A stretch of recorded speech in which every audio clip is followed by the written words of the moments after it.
Anger is a bad counselor. It speaks quickly, loudly, and without wisdom.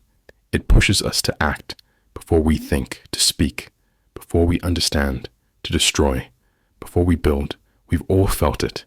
That heat in the chest, that storm in the mind, that sudden urge to prove, to punish, to release. And in those moments, anger feels like truth, like strength, like fire that must be unleashed. But here is what ancient wisdom tells us. Anger is not strength. It is a test. And if you act in it, you will often regret it. Anger clouds judgment. It narrows your vision. It convinces you that the moment is all that matters, that the wound must be answered now, that justice must be swift. But what it does not tell you is that the damage it causes will last long after the fire fades. How many words have been spoken in anger that left scars for a lifetime?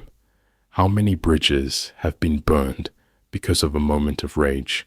How many relationships shattered? How many opportunities lost because someone let their temper make the decision? The Greeks knew this. They knew that wisdom and anger cannot walk side by side. They taught temperance, self-control, balance. They knew that true power is not in how loud you shout, but in how calmly you respond, not in how fast you strike, but in how wisely you choose your battles. You cannot lead well if you are ruled by anger. You cannot love well if you are ruled by anger. You cannot grow, build, create if your energy is consumed by fury. Because anger wants to react, but wisdom chooses to respond. This is not a call to suppress what you feel. No, feel it, acknowledge it, learn from it, but do not let it make the decisions. You may be right, but if you act in rage, you can still be wrong. You may have been wronged, but if you allow anger to speak for you, you become like the one who hurt you. The strong man is not the one who can fight everyone, but the one who can control himself, the one who can feel the flame and not let it consume his mind. Anger is a bad counselor. It does not want your success. It wants release. It wants noise. It wants chaos. But you want peace.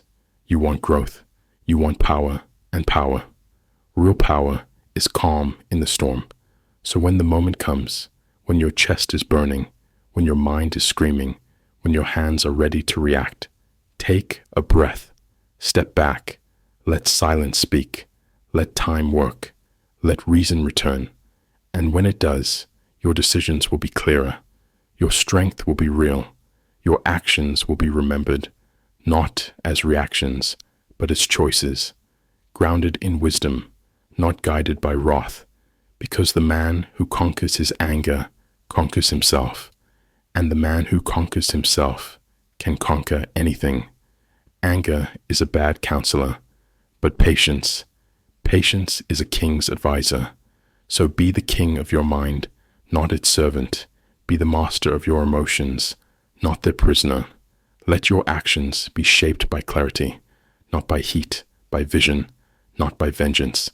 This is how the wise live. This is how the great rise. This is how you take back control. Let anger burn, but do not burn with it. Let wisdom speak. Let patience guide. Let peace win. Always remember, anger is a bad counselor, and you were born for greater things.